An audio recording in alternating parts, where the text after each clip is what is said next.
ce soit par amour. Regardez, si vous n'avez même pas l'amour au départ ici, vous ne pouvez pas vivre tout le reste. Si quelqu'un n'a pas l'amour dans son cœur, il ne peut pas vivre ça. Parce que, bon, ça fait partie des prédications qu'on a prêchées ici. Parce que l'homme, là, normalement, quand on est né là, on a déjà sur la terre une nature qui est contraire à la nature de Dieu. Ouais, c'est vrai. Notre nature d'homme, mais notre nature de femme est une nature qui s'oppose d'office à la volonté de Dieu. Ça ne peut pas se marier à la nature de Dieu, nous, en tant qu'être humain. Et ça, tous les hommes, dès qu'on est bébé sur la terre, on a sur la terre une nature qui est contraire à la volonté de Dieu, contraire à la nature divine. Chaque homme sur la terre. Amen. Amen. Est-ce qu'on comprend quelque chose? Donc ça veut dire que humainement parlant, même physiquement, l'homme ne peut pas obéir à Dieu lui-même. Amen. S'il se considère seulement sur le rapport de la nature, personne n'est capable d'obéir à la volonté de Dieu. On ne peut pas. On ne peut pas obéir à la volonté de Dieu. Parce qu'on a une nature qui est contraire à la nature divine. À la nature de Dieu, on a une nature qui est complètement opposée. C'est pourquoi déjà, il faut aimer Dieu. Bien, je continue. En charité, ensuite il le dit en foi. La foi, c'est l'obéissance à la parole. Donc, Timothée devait être un modèle en ce qui concerne la foi. Il ne va pas avoir une foi qui est imaginée. Il ne devait pas avoir une foi qui ressemble à la foi des dénominationnels. Il doit avoir une foi véritable. Une foi qui est basée sur l'obéissance à la parole de Dieu. Est-ce que tout le monde comprend ça? Le dernier élément, c'est que Timothée devait être aussi un modèle en... Pardonnez, prononcez ça bien. Encore une fois. Timothée devait être un modèle en pureté.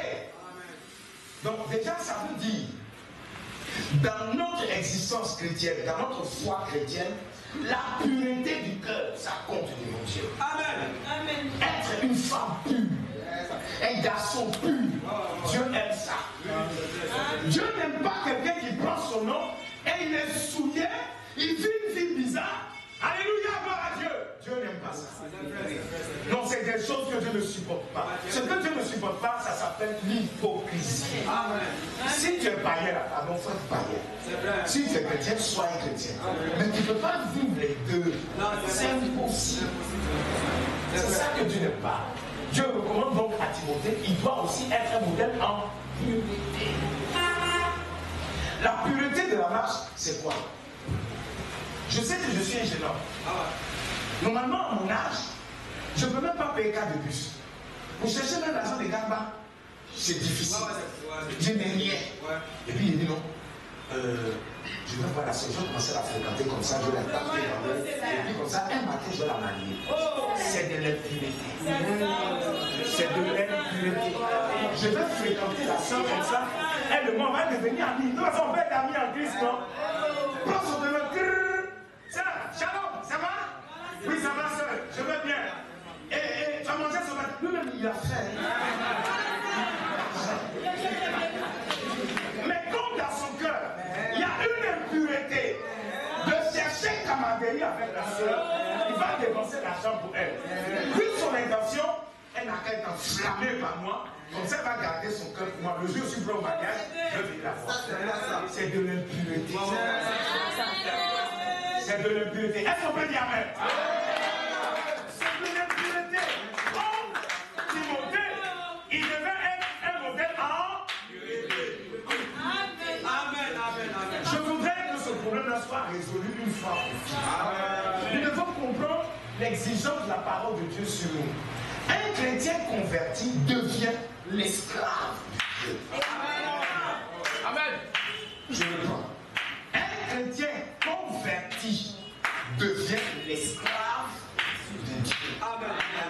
Dans une prison, un esclave, il ne peut pas faire ce qu'il veut. Il ne peut pas aller où il veut. Il attend. C'est quand son maître vient ouvrir la porte, il peut sortir. Quand son maître vient lui donner le déjeuner, il mange. Quand son maître dit va te laver, il va se laver. Un prisonnier n'a pas de liberté. En tout cas, au point de départ, j'aimerais que nous tous soient d'accord sur ça. Quand on est chrétien, on devient entièrement prisonnier de Quand on est prisonnier, ça veut dire on ne fait pas ce que nous-mêmes là on veut. Je suis prisonnier. Je ne peux pas faire ce que je veux. Donc la pureté, ça fait partie également de la marche chrétienne. Non. Il devait être un modèle en pureté. Ça veut dire aussi, je suis un jeune homme. Et comme j'ai des besoins qui montent là dans le cœur, je vais aller tourner derrière. Quand je vais me laver, à un moment, il n'y a plus de savon dans la bouche. Je vais aller me masturber. Et puis je prends mon pantalon dimanche, je viens à l'église. Gloire à Dieu, loué soit le Seigneur. C'est de l'impureté. De l'impureté.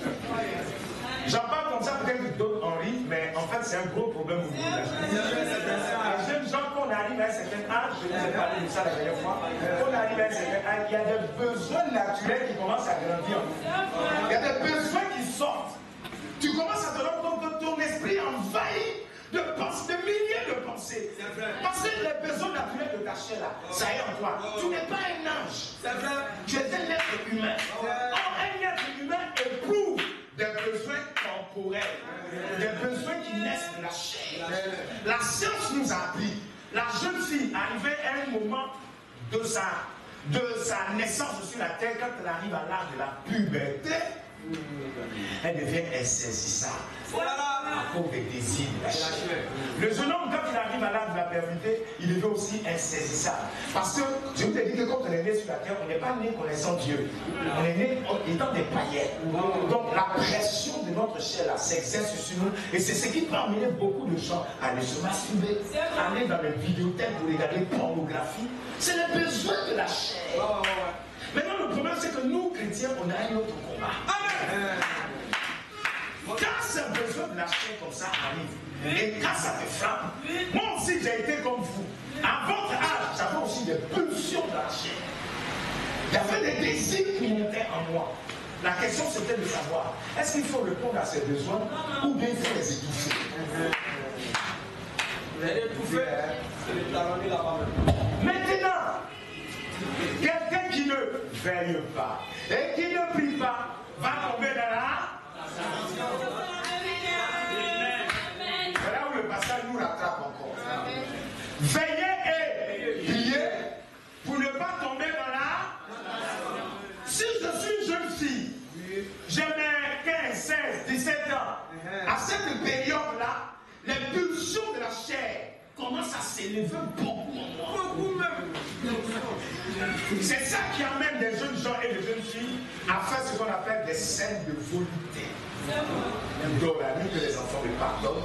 Ils dorment la nuit, le matin, ils se réveillent avec des tentations, tout est mouillé. Il n'y a pas piscine, c'est autre chose. Son caleçon, tout ça, c'est mouillé. Ça, c'est quoi? Les pulsions de la chair. Ça se trouve en chaque être humain et en chaque jeune fille. Le problème de ces réunions, comme le pasteur est inspiré, c'est voulu donner les détails de ces choses pour ne pas que ça puisse vous prendre.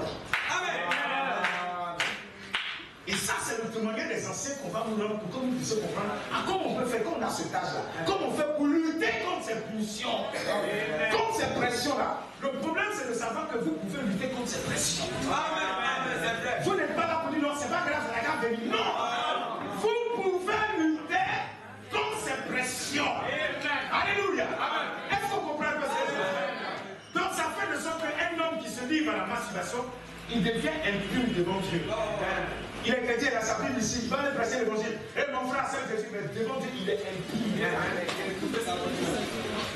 Il est impur. Et en général, quand il va prêcher l'évangile comme ça, c'est sa vie d'impureté, elle va transmettre.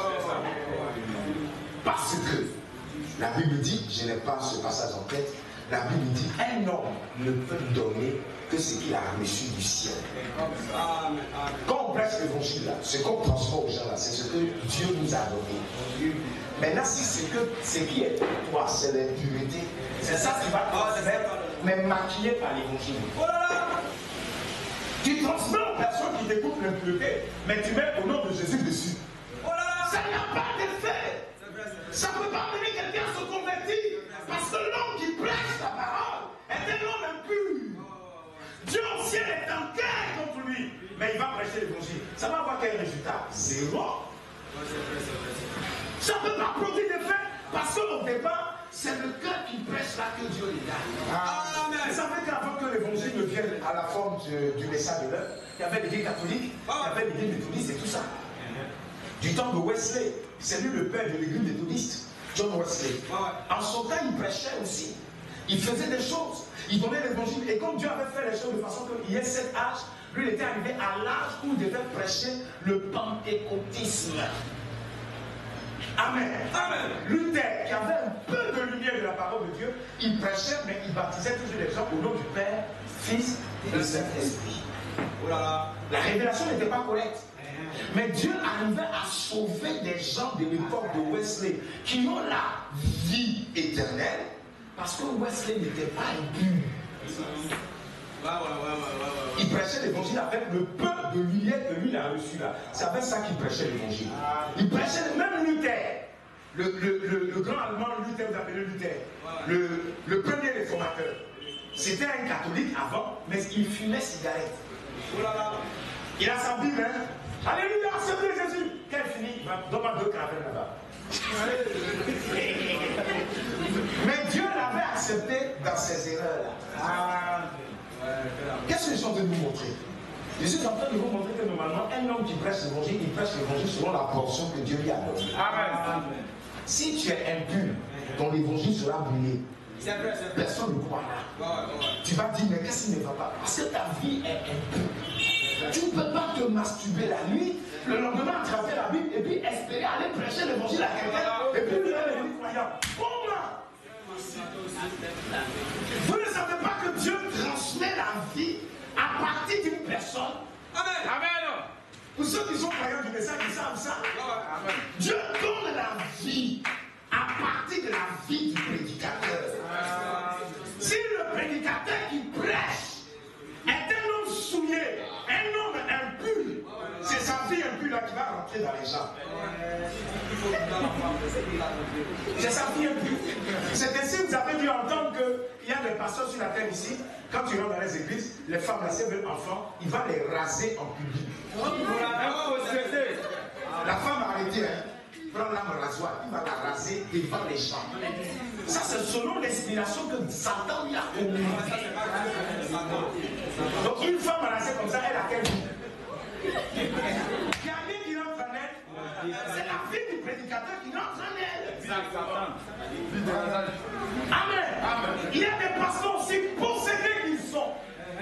Ils vont dire à une femme qui cherche enfant: oh non, je n'ai pas enfant, je n'ai pas enfant. Ok. Comme tu vas enfant, moi je vais coucher avec toi. Et puis tu vas avoir. Écoutez-moi. Le pasteur couche avec la femme et elle a enfant. Qu'est-ce que les gens vont dire? Mira! Vraiment, Dieu s'est manifesté. Alléluia! Mais c'est faux. C'est le diable qui s'est manifesté. Un tel enfant n'est pas venu parce que Dieu voulait. C'est la malice du prédicateur qui a donné cet enfant. Parce que Dieu a mis dans les entrailles de la femme la possibilité de concevoir. Si elle reçoit le sperme de l'homme, elle va concevoir. Ça, c'est facile, n'importe qui peut faire ça. Mais le problème, le dessein de Dieu n'est pas dans ces genres d'accouplement-là. C'est faux. Est-ce qu'on comprend? J'ai dit ce matin, on va faire jouer l'entretien. Je vous donne ces choses-là pour savoir, quand vous allez me voir au bureau, qu'est-ce que vous allez me dire.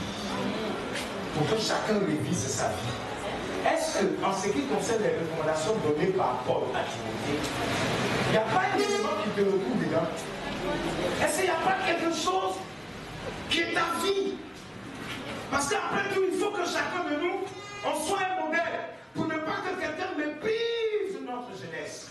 Ça veut dire qu'on peut être jeune et montrer aux hommes que nous respectons la parole de Dieu. Amen. Il ne faut pas faire comme jeune sœur qui prend les rues. Elle entend le pis des païens, elle va se retourner. Hey, monsieur, tu m'as appelé. J'ai entendu que tu m'as appelé, c'est pas sûr que je te vois. Non, une bonne soeur en Christ, quand elle entend le pis, c'est là, elle court même. Elle va suivre le parti. Elle ne va pas se retourner plus. Hein? Tonton, tu m'as appelé. Dans cette affaire, il y a des tontons tellement pécheurs. Des véritables tellement pécheurs. Les sœurs doivent faire. Ce qui est important pour nous, c'est qu'on doit être un modèle en parole, vivons ensemble, en conduite, en foi, en pureté. Et en pureté, on doit être un modèle. De ne vais pas chercher à faire des coups louches avec quelqu'un pour attirer ses regards. Mais je dois être un modèle. Et le modèle que je suis là, ça doit être un modèle qui plaît à Dieu.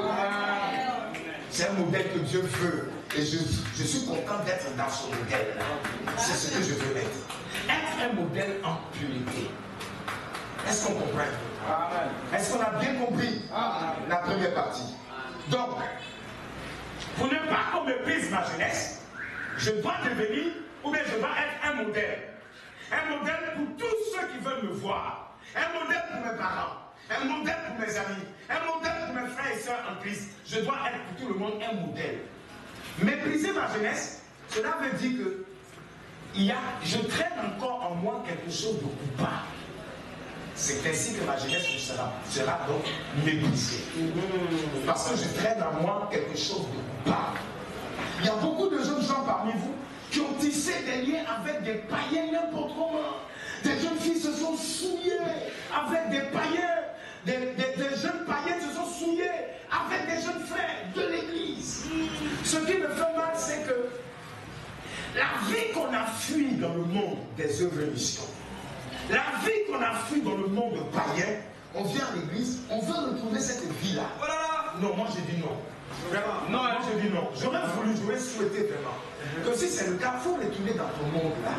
Ici, là, on est appelé à la pureté. Ici, on est appelé à une vie propre, une vie pure. Une vie pure. Alors, si quelqu'un sait que vraiment lui ne peut pas vivre la vie pure, si tu veux repartir, c'est bon, mais je te conseille ça. Parce que ce que Dieu n'aime pas, c'est l'hypocrite. Tu es dedans, mais alors que tout ton cœur, tout ton esprit, c'est au dehors. Tu fais quoi ici? Est-ce qu'on comprend ces choses? Est-ce qu'on comprend très bien ces choses? Dieu vous bénisse. Deuxième chose, avant de passer à l'entretien. Mon petit, tu peux effacer le tableau. Fais-moi. Pardon. Il y a une bouteille d'eau avec un verre sur le bureau là. Bon, ça. On va passer à la deuxième chose.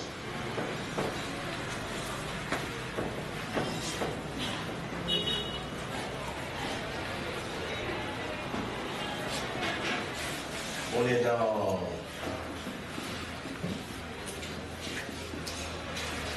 On va prendre Genèse.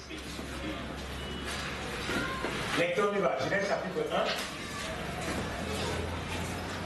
Versets 26 à 27. Notez ces passages, hein, si on est donner une idée à la maison. Genèse chapitre 1. 26 à 27.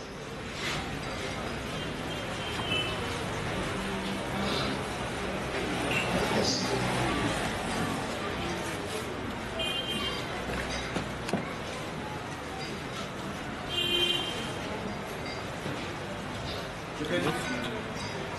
Tout le monde a trouvé. On va se donner de vous pour lire ce passage.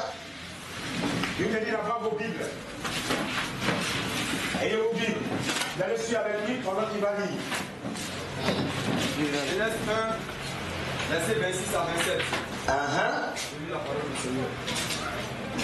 Puis Dieu dit, faisons l'homme à notre image, selon notre ressemblance, et qu'il domine sur les poissons de la mer, sur les oiseaux du ciel, sur le bétail, sur toute la terre, et sur tous les reptiles qui rampent sur la terre. Dieu créa l'homme à son image. Il est créé à l'image de Dieu. Il créa l'homme et la femme. Amen. Amen. Dieu bénisse sa parole, on peut s'asseoir. Dieu créa l'homme à son image. Répétez. Dieu créa l'homme à son image et à sa ressemblance. Il créa à l'image de Dieu et il créa l'homme et la femme. On a bien compris le texte de la Bible. Amen. Là, on va parler de la création de l'homme.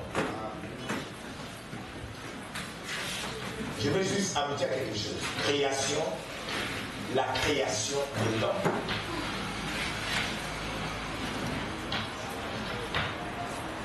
La création de l'homme. Donc on vient de voir que cette création de l'homme a été faite à l'image de qui? De Dieu. À l'image de qui? De Dieu. Répondez bien. Hein? Si on ne comprend pas, on le dit. Donc l'homme, Dieu a créé l'homme à à l'image de Dieu. Maintenant, l'image de Dieu là, c'est quoi? Jean 4, 24, vas-y. Jean chapitre 4, verset 24. On va comprendre quelque chose. Si je veux vite, vous m'arrêtez, hein, vous devez poser des questions pour comprendre. Jean 4, l'image de Dieu, Jean 4, 24, vas-y. Dieu est esprit. Oui. Et il faut que ceux qui l'adorent en esprit et en vérité. Amen. Dieu est esprit. Dieu est esprit. Donc, l'homme créé à l'image de Dieu, cela veut dire que Dieu avait créé un homme, hein? Esprit. Bravo. Dieu a créé l'homme esprit, c'est ça son image. L'esprit. L'esprit de l'éternité. C'est ça qui était l'homme. Le premier homme que Dieu avait créé. Amen. Donc la création de Dieu est d'abord spirituelle. Parce que Dieu avait créé un homme esprit. Pas un homme matériel. Non. Pas un homme physique. Dieu avait créé un homme étant esprit. Spirituel. C'est bon? Amen. On comprend, hein? Est-ce qu'on suit les étapes? Amen. Genèse 2. Lecteur, on y va. Genèse 2. On est 4 à 7. Genèse 2. Verset 4 à 7. On suit. Voici les origines des cieux et de la terre. Quand il fut créé, lorsque l'éternel Dieu fit une terre et des cieux, aucun arbuste des champs n'était encore sur la terre. C'est ça. Et aucune herbe des champs ne germait encore. Car l'éternel Dieu n'avait pas fait pleuvoir sur la terre.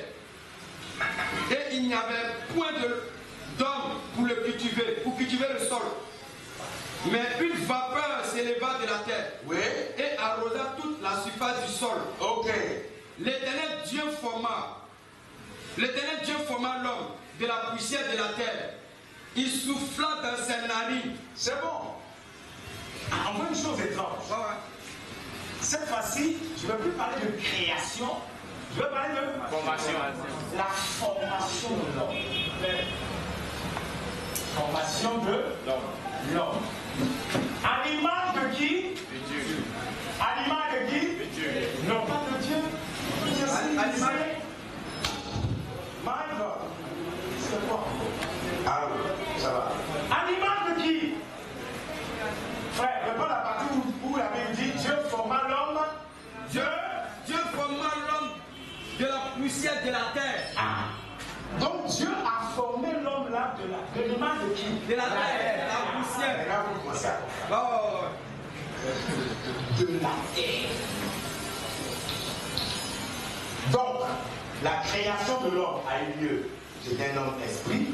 Mais pour former ce corps que chacun a, nos bras, nos têtes, nos yeux, les pieds, tout ça, Dieu a pris quoi? La terre. Dieu a pris la terre pour nous former. La forme que tu as là, c'est Dieu qui t'a fait comme ça. Amen. Et avec la poussière de la terre. Donc en réalité, l'homme n'est que Photo. bravo. Amen. Il a bien trouvé. Donc vous comprenez que quand les hommes font malin là, moi, tu sais qui je suis. Tu sais qui je suis. Parce que la Bible dit pour former notre corps là, il a pris la poussière de la terre. Donc un homme, une femme, nous ne sommes que des terres, des morts de terre. Exact. Nous, tout ça, c'est la terre qui est ici. C'est la terre. Nous tous sommes de la terre. Est-ce qu'on comprend quelque chose? Amen. Est-ce qu'on comprend? Amen. J'ai fait ça pour vous amener quelque part. Donc d'abord, il y a eu la création. Amen. Et la création, là, c'est l'œuvre de Dieu. C'est Dieu seul qui crée. Et quand il crée selon son image qui est l'esprit. Pour former le corps, Dieu ne crée plus une forme. Pour former, on prend des choses qui existaient déjà. La matière. On prend la matière et puis on commence à faire comme pâte modelée. La tête, là, ça sera comme ça. Bon, la seule, comment elle est façon, vous avez fait sa tête à Kylian.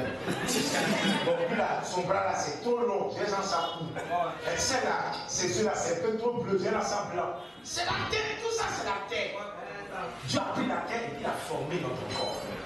Amen. Amen. Mais quand l'homme reste en état de formation, il ne peut pas vivre. Il ne peut pas vivre. Il est comme cadavre. Il est collé à la terre. C'est là qu'il a été tiré. Il n'a pas de vie en lui. Mais comme Dieu est un Dieu d'amour, qu'est-ce qu'il a fait? Continue de lire. Il souffla dans ses narines un souffle de vie et l'homme devint un être vivant. Il souffla dans ses narines un souffle de vie. L'homme devint un être vivant. Question. Là, je veux voir ce qui suit. Il souffla dans ses narines un souffle de vie. Qu'est-ce que Dieu venait de mettre dans les narines de l'homme? Réfléchissez bien. C'est après tout ça, on va aller s'en contenir. Qu'est-ce que Dieu venait de mettre dans l'homme? Et puis la Bible dit qu'il est devenu un être vivant. C'est quoi il a mis? Oui, qui sait? Il a mis l'âme. Non, pas. Dieu a mis l'âme. Bon, ça, la réponse est trop lointaine. Je veux répondre tout près là. Deuxième Christelle. Il a mis la vie. C'est ça que je cherche. Quelle vie la vie? Il y a un enfant, oui. Il a mis un souffle de vie. Ce souffle de vie là, c'est ça que je cherche. C'est quelque chose. Oui. La vie éternelle. Non. Il a mis quoi dans ses narines? Il a mis son... Bravo. Vous cherchez loin. À la création, Dieu avait créé l'homme. Esprit.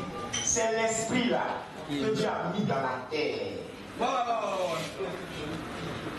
C'est l'esprit là que Dieu a introduit dans la terre. Donc, a commencé à marcher une vie. Donc, vous voyez qu'on vit grâce à l'esprit que Dieu nous a donné. Le jour où dit il est mort là, ça veut dire quoi? L'esprit l'a vie. C'est ça. Et donc, quand Dieu enlève son esprit, Mané il faisait là. Tu sais qui je suis? Il n'a qu'à faire encore. Il n'a qu'à faire encore Mané là. Il ne peut plus faire Mané. Parce que ce qui le faisait parler beaucoup là, ce qui le rendait orgueilleux là, Dieu a élevé. Il est là pour. On peut faire ce qu'on veut de lui. On peut sauter, le déchirer, on peut faire tout. Ça, tu n'es rien. On comprend quelque chose? Amen. On comprend quelque chose? Amen. Maintenant, relis le même passage. Relis le même passage. Je vais voir si vous suivez. Je suis en train de vous poser une question. Vas-y. L'Éternel Dieu forma l'homme de la poussière de la terre. Il souffla dans ses narines un souffle de vie et l'homme devint un être vivant. Non, c'est pas ça. Lis un peu plus haut. Un peu plus haut. À partir du verset 4 là, il y a quelque chose que je cherche. Je vais prendre pour poser question aux enfants et à tout le monde. Suivez bien, vas-y. Voici les origines des cieux et de la terre. Quand il fut créé, lorsque l'Éternel Dieu fit une terre et des cieux, aucun arbuste des champs n'était encore sur la terre. C'est ça. Et aucune herbe des champs ne germait encore. Car l'Éternel Dieu n'avait pas fait pleuvoir sur la terre. Il n'y avait point d'homme pour cultiver le sol. Arrête-toi là. Il n'y avait point d'homme pour cultiver le sol. Mais quand on a lu Genèse 1, la Bible dit Dieu créa l'homme à son image. Et maintenant dans Genèse 2, la Bible nous dit il n'y avait point d'homme pour cultiver la terre. Bizarre. Dans Genèse 1, Adam existait, non? Parce que la Bible dit Dieu a créé l'homme à son image. On a compris l'image à son esprit. C'est ça. Question, pourquoi Dieu dit qu'il n'y avait pas d'homme pour cultiver la terre? Bon, laissons dans les peu le conduire. On va prendre un téléphone. Oui. Non, pas fort, pas fort. Et on écoute, s'il vous plaît. Oui. Quand Dieu a créé l'homme là, dans Genèse 1, comme il était encore esprit. Oui. Attends, un esprit n'a ni chair ni os pour attraper le marinier. Bravo, que Dieu te bénisse.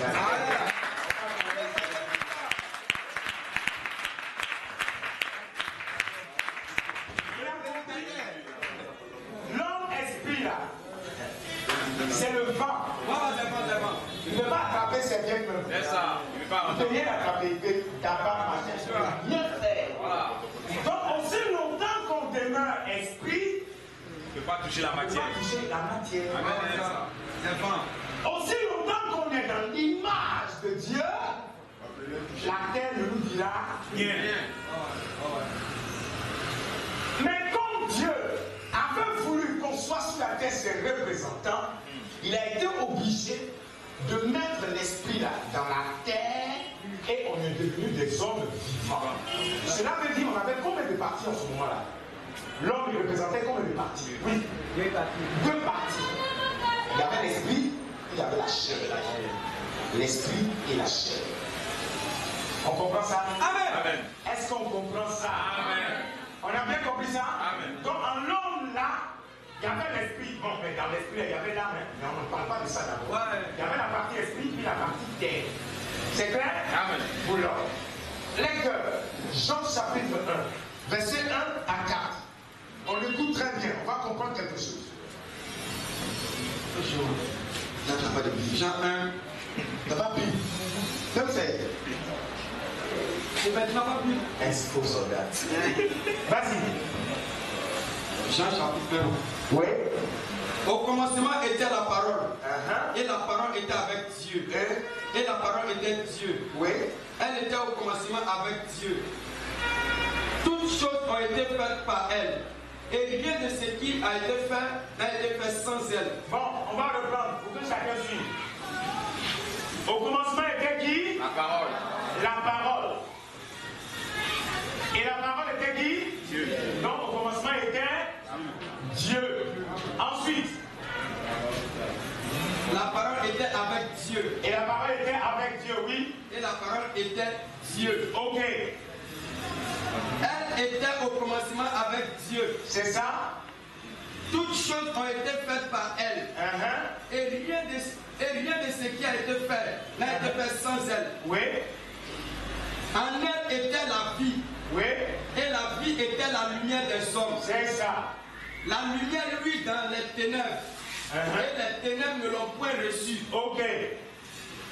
Il y eut un homme envoyé de Dieu. Son nom était Jean.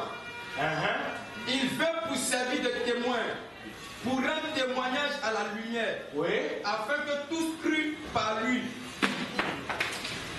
Qu'est-ce qui se passe? Oh. Est-ce que ça va casser l'écran? Ok. Vas-y. Il veut pour servir de témoin, pour rendre témoignage à la lumière, afin que tous crussent par lui. Oui. Suivez seulement, hein. Il n'était pas. Va arriver quelque part. Vas-y.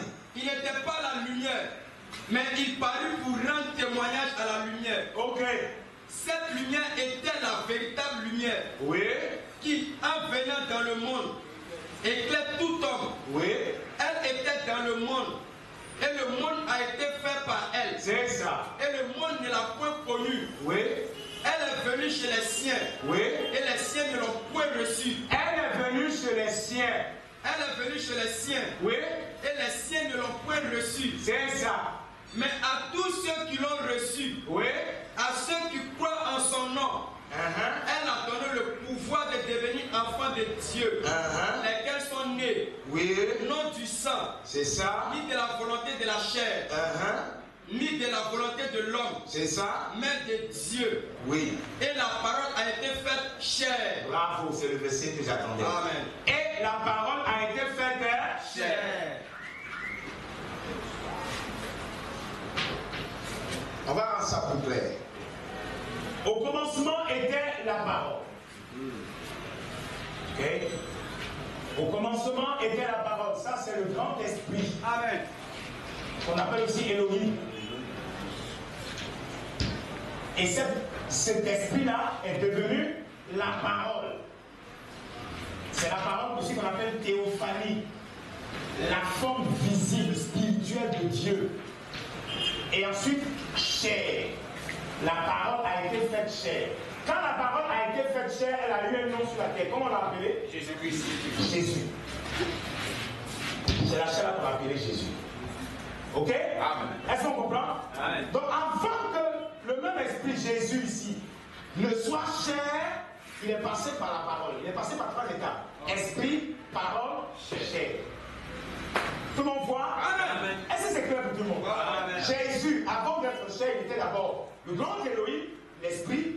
Ensuite, il apparaissait dans le jardin sous la forme spirituelle visible. C'est ça là qu'on appelle théophanie. C'était une forme spirituelle visible. Une forme spirituelle, c'est-à-dire que quand vous voyez la théophanie apparaître là, on peut même voir de ça sort. C'est la force spirituelle visible de Dieu qu'on appelait la théophanie. C'est ça qu'on appelait la parole, ou bien aussi, certains appellent le logos. La forme de Dieu, logos. C'est ça aussi qui devient plus tard la colonne de feu et tout ça, tout ça. Ça, on comprend? Amen. On ne va pas aller là-bas, c'est trop loin. Ensuite, 3e étape, on voit que la parole ici, l'esprit, est devenue chair. Donc Dieu, pour habiter parmi nous, il est passé par 3 étapes. Esprit, parole, théophanie, et puis ensuite, chair. Maintenant, l'homme, pour vivre sur la terre, quelles sont ces étapes? Oui. Il y a eu 2 étapes. Homme, esprit, et ensuite, question. Quelle est l'étape qu'il a sautée?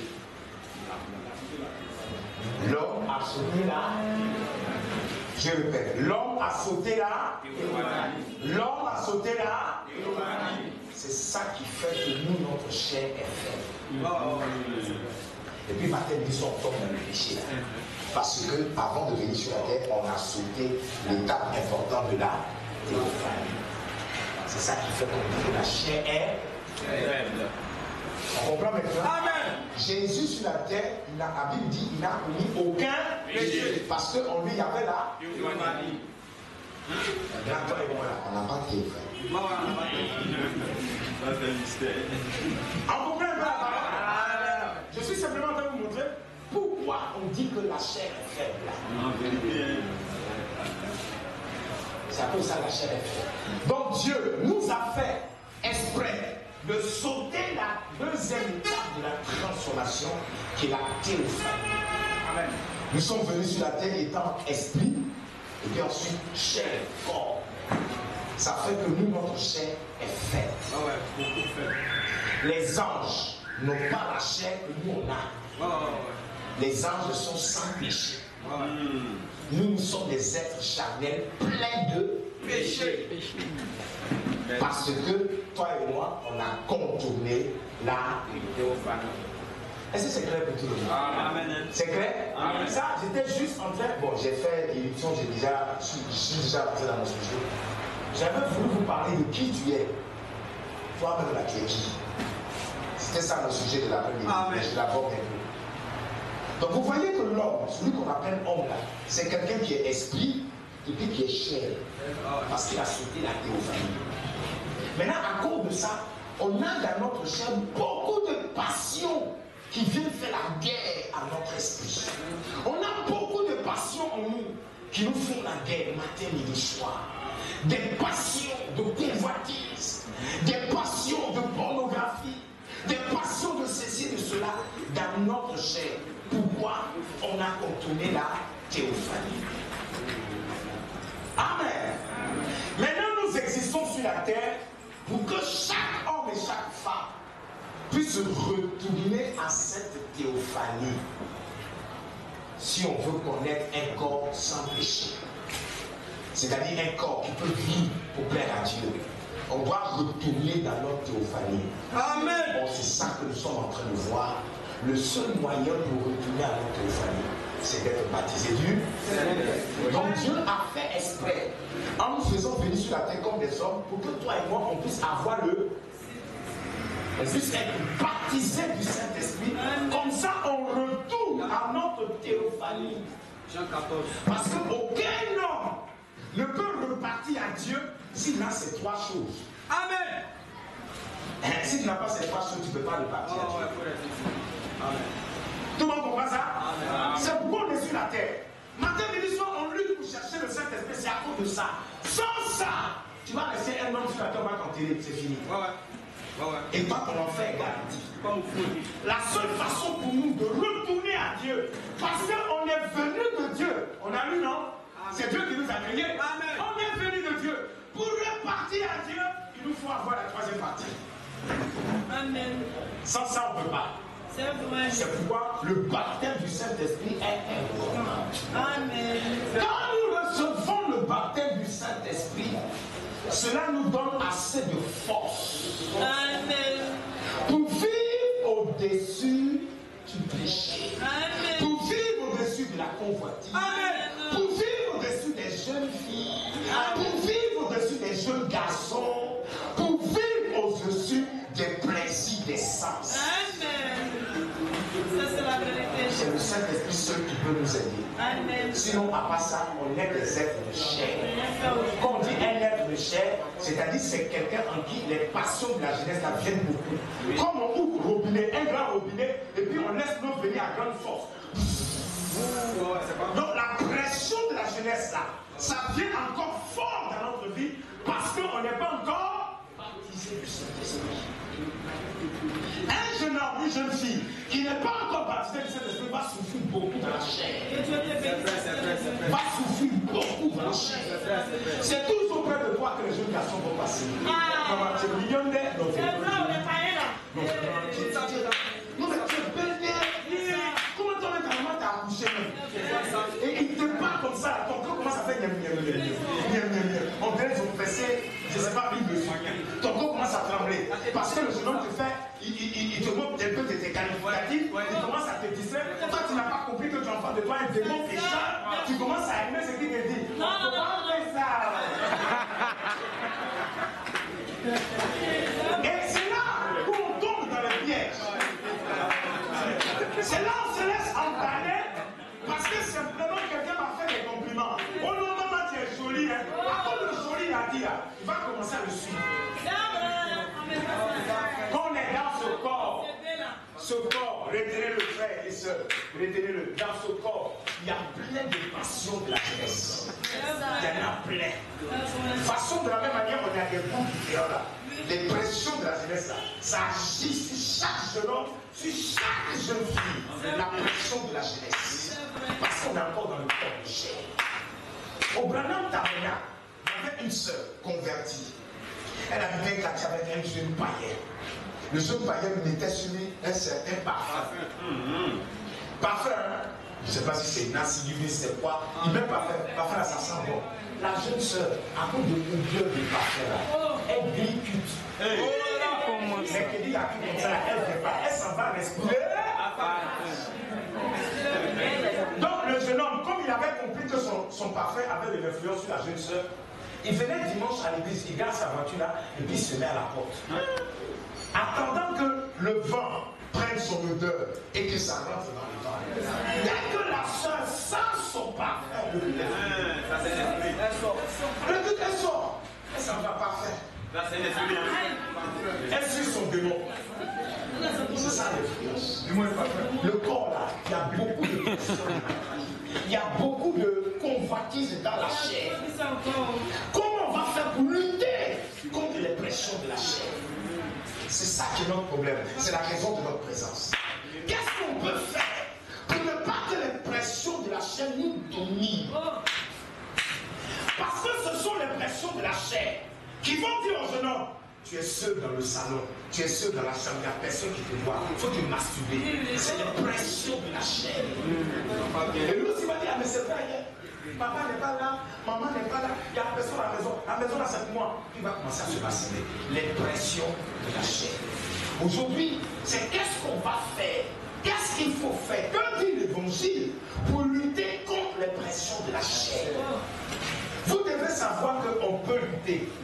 Et Dieu a prévu de nous rendre vainqueurs. Oui, Dieu a prévu de nous rendre vainqueurs. Pour ne pas qu'on soit tiraillé par les pressions de la chair. Nous ne sommes pas des êtres charnels simplement. Nous avons un cœur qui peut cacher Dieu. Amen. Alléluia. Est-ce que tout le monde comprend ça? Amen. Tout le monde comprend ça? Amen. Que Dieu te bénisse. C'est de ça qu'on va parler quand on va revenir. Qu'est-ce qu'on va faire pour être victorieux comme les pressions de la chair. Ce sont les pressions de la chair qui vont faire qu'une jeune sœur qui avait un ancien copain avant, elle a cessé, elle est venue voir la parole, elle commence à marcher bien, un matin, elle ne sait pas quoi, zoom, Padio passe. Padio l'appelle dans son téléphone. Comment ça va? Oh, il a gagné. J'ai vraiment envie de te voir. On n'a qu'à se voir. On a rien de vivre devant la il pleure même dans tes oreilles. Et quand quelqu'un est fait, il me fait pitié.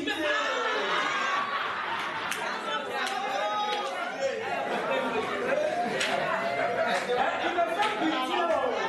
Allez voir Padio. La seule qui est là, c'est la Chine. Elle va se lever. Non. Qu'est-ce qui fait ça? La pression.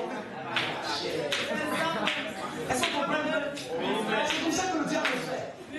Et donc ça fait de sorte que la seule sœur qui était bien zélée au départ, de bien la rencontrer par Dieu, son zèle.